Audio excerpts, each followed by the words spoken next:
The Premier has been issued a stern warning that could see her losing government if she carries out her threat to call an early election. 3 of the crossbench MPs are willing to hand power to the opposition. For more, George Roberts joins me live. George, this is a strong response to the Premier's threat of an early ballot.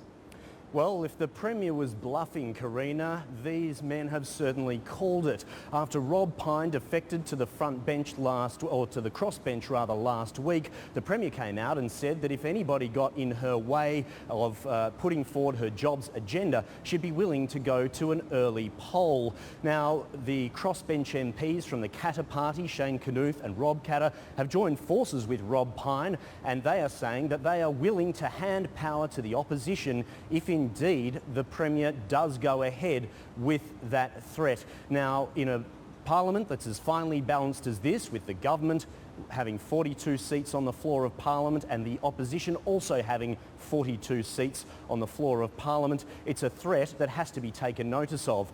These 3 crossbench MPs have also joined forces with Billy Gordon, another former ALP MP, and they say that together they will caucus on every vote that's put towards Parliament. So that means that the Premier and the government must now negotiate with a bloc, as they're calling it, of North Queensland MPs in negotiations on every vote. But on the key threat, that is to hand power to the opposition, here's what some of the crossbenchers had to say. I'm reluctant to say the words, but that would be the outcome if the Premier decided she didn't want to govern.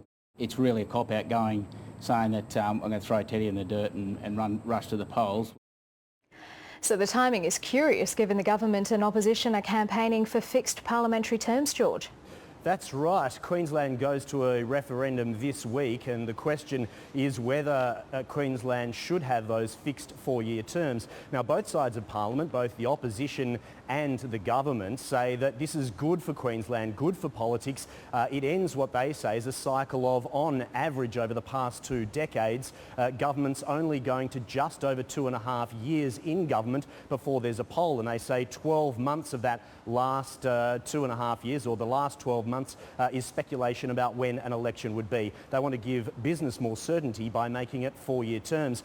But a poll out today from Galaxy and published in a local newspaper says that that vote has a slim chance of winning.